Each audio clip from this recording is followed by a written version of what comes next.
Happy Thanksgiving week.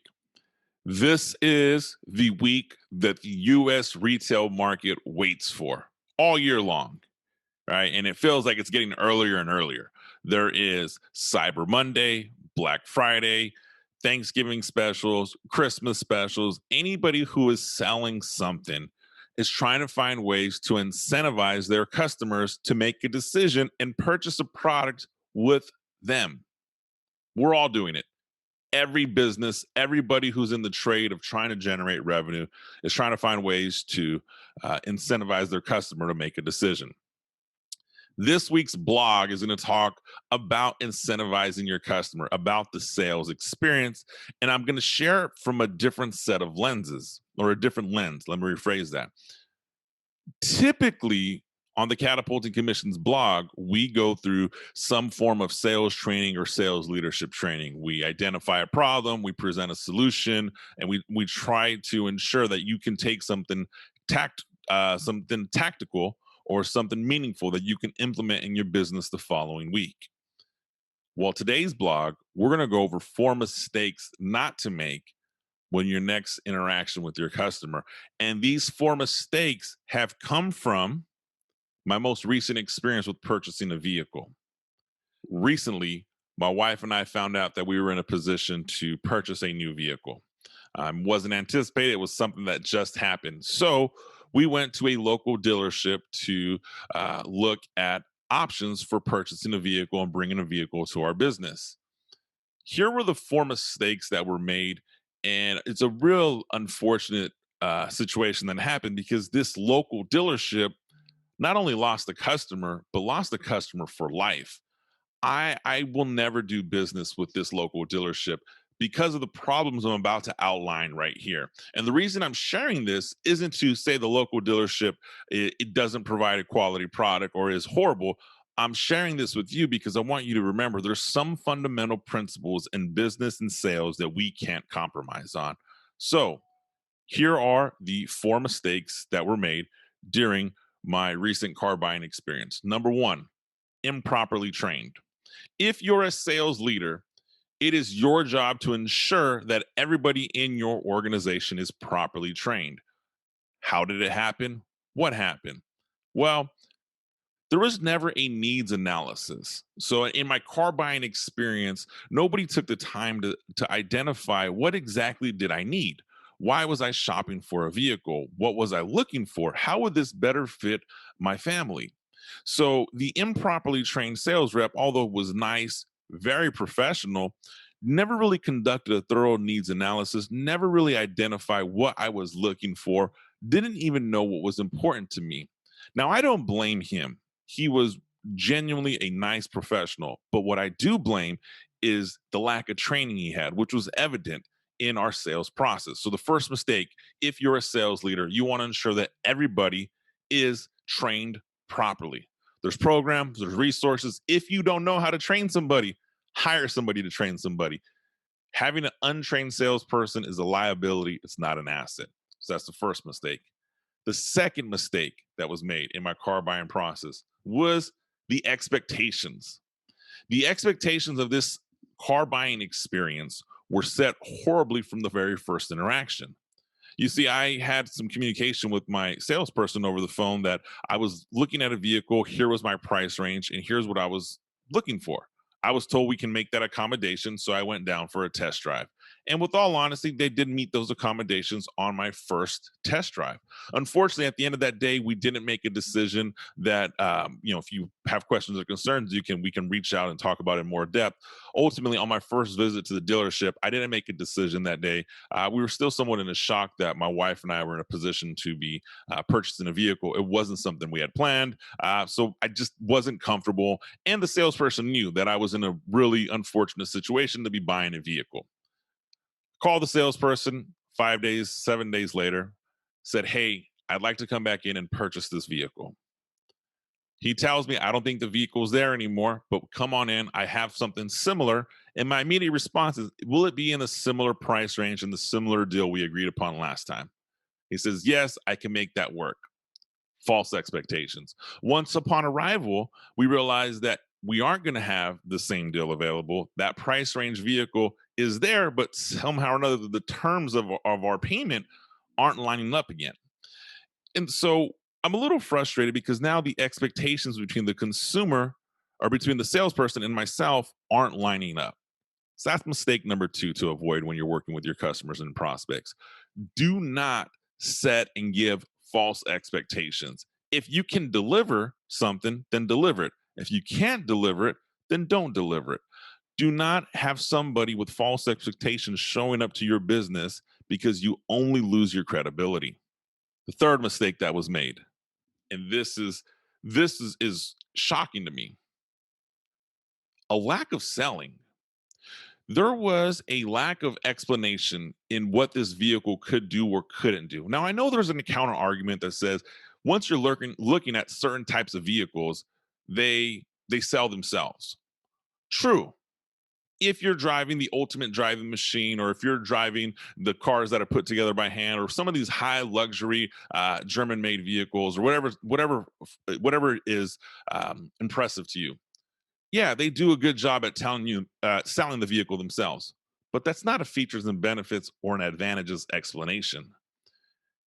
None of that took place. There was no fully understanding and explaining. It was really a bullet point explanation as this does this.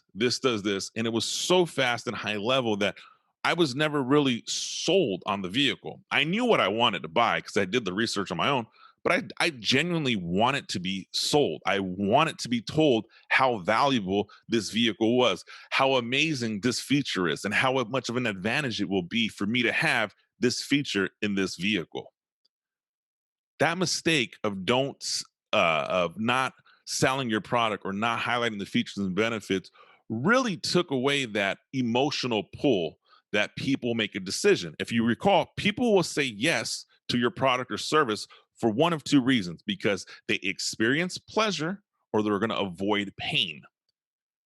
Well, by not explaining the features and benefits of your product, service, or offering, I never got that opportunity to experience the pleasure. I never really knew how enjoyable this would be. And there was no pain created by not having these features and benefits. So it really was, here's the car, here's the price tag, take it or leave it. So that's the third mistake that was made. Don't assume your prospect knows everything about your vehicle. Don't assume your prospect knows everything about your product. Take the time to highlight the features, benefits, and advantages of your product, service, or offering. And the fourth and final mistake that was made with my recent car buying experience, and this is the reason I'll never do business with this dealership again: do not disrespect your customers. Not every customer or every prospect that comes in your door, or not every prospect that calls or gets in your inbox, is going to be the ideal fit for your product, service, or offering. There is going to be people who can't afford your product or service. There's going to be people who aren't going to be a right fit because the product or service you're offering doesn't necessarily match up to what they're looking for. However, the moment you treat somebody in a disrespectful manner is the moment you lose credibility, and you don't know who that person is. I say this because I posted a social media post on my personal page expressing my frustration with the local dealership. And as I expressed that, the immediate response I received was, uh, well, I couldn't win the negotiation. That's the farthest thing from the truth. It wasn't a negotiation issue that would lost my respect. What lost my respect was where I felt disrespected. Let me rephrase that: was as the sales turnover takes place, and this is car lingo, right? The salesperson steps out, they bring the sales manager in. It happens in timeshare sales. It happens in a variety of sales. Let me get my manager. Let me get my sales manager. He's the master closer. As the sales manager comes in, and I'm a bullet point this, he immediately tells me it's Friday evening. He wants to head home. He's not doing too well. He's not dressed professionally, and he barely makes eye contact. Then proceeds to re-put in front of me the same exact deal that I had just told the salesperson, hey, this isn't going to work for me. I'm looking for the deal we had last time. Tells me this isn't the vehicle for you and gets up and walks out. My interaction with the sales manager was less than 2 minutes. Okay, maybe you feel I'm an unqualified buyer. Maybe you felt that you didn't have a product that would meet my expectations. There is a way to empathize and share that message with somebody with respect and class. That didn't take place. The ultimate end and the ultimate disrespect is the same sales manager walked back in, threw a paper on the desk in front of me, and just slid it at me and turned around and walked out and said, "This is the best that I can do. Take it or leave it." Didn't explain anything, didn't share anything, just had a number on a piece of paper with an offer. When you throw something at somebody, whether it's in sales or not, that is the ultimate sign of disrespect, and it shouldn't be tolerated. At the end of the day, you're not going to sell your product to everybody, and to everyone isn't going to be the ideal customer. We acknowledge that, but it's never okay to disrespect somebody. So the four mistakes that were made during this car buying experience: there was no needs analysis, there was improper expectations, there was no features, benefits, and advantages, and the lack of respect to a prospect was the ultimate high. Those four reasons combine on why I didn't do business with the local car dealership. However, it was never a price issue. And when I voiced and vented my frustrations, everyone assumed it was a price issue. I drove an hour away to another dealership, shared my experience, found a vehicle, paid a little bit more money than the offer that I was given in my local dealership for the same vehicle. But it was because of the experience I had at the other dealership that ultimately won the business and won a customer for life. Guys, moral of the story: it's not always a price issue. It is purchasing a product, purchasing a service is a total experience. And you represent your product, your organization, and yourself from the very first interaction. So always act with the highest level of integrity. Always conduct a thorough needs analysis. Don't forget to identify features, benefits, and advantages of your product. Always set clear expectations. And most importantly, don't ever disrespect anybody. The world of sales and sales professionals, we often get a reputation that we're high pressure, pushy, and unethical. And for somebody like me who does this for a living, when I come across a salesperson who demonstrates that, it really irritates me. So I'm simply here to tell you, Catapulting Commissions family, the wonderful world of highly compensated sales is a great place to be in a career. The world of salespreneurship is phenomenal. You dictate your success. Do it with utmost integrity, treat everyone with respect, and ensure you're thoroughly trained. If you need help with training or you have questions or concerns, reach out to me. You can get connected directly to me. I'll leave some links in the description below. More importantly, I've just started a text community. You could text me at 661 228 8967. Just text hello. You'll get an opportunity to get a free copy of the international bestseller Catapulting Commissions. But more importantly, you could text me and I'll be there to answer any coaching or consulting questions you have for your sales team or your small business. I'm here to help as a resource. Happy Thanksgiving week, team.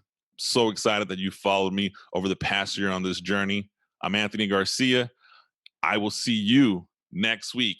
If you want to hear more about this story more in depth, be sure to subscribe to the Catapulting Commissions podcast. That episode airs next week. We're going to dive into this in a little bit more depth. Thanks so much, guys. Happy Thanksgiving.